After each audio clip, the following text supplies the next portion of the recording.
Syederalun satu unit truk tronton bermuatan barang dan tronton tangki minyak bertabrakan di Desa Kedelapan, Kedekan Dapura Biren sekitar pukul 6.30 waktu Indonesia bagian Barat pada Rabu 24 April 2024. Dalam insiden ini, seorang kernet bernama Pautan 39 tahun warga Medan patah kaki. Sedangkan kedua supir selamat dari musibah tersebut. Tabrakan terjadi persis di depan Kedekan Dapura Biren mengakibatkan arus lalu lintas sempat macet. Anggota Salantas Polres Biren bersama Polsekan Dapura turun untuk mengatur arus lalu lintas.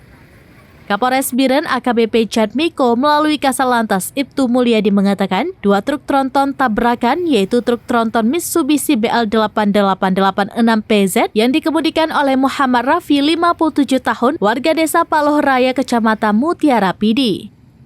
Sedangkan truk tronton tangki BK8033WO dikemudikan Irfan beralamat di lingkungan 9 Kelurahan Terjun Kecamatan Medan Marelan serta kernetnya bernama M. Pautan 39 tahun warga desa Belawan Bahagia Kecamatan Medan Belawan.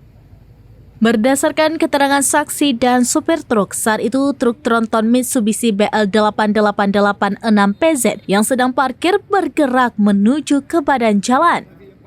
Secara bersamaan dari arah belakang atau dari Medan ke Banda Aceh, datang mobil truk tangki BK8033WO bermuatan bahan bakar minyak atau BBM yang dikemudikan oleh Irfan. Informasinya saat supir menginjak rem kondisi remblong, sehingga truk tangki langsung menabrak dinding samping kanan belakang truk tronton. Tabrakan diduga terjadi akibat pengemudi truk tronton tangki BK8033WO mengalami remblong sehingga mobil truk yang dikemudikannya hilang kendali dan menabrak bagian belakang truk tronton BL8886PZ.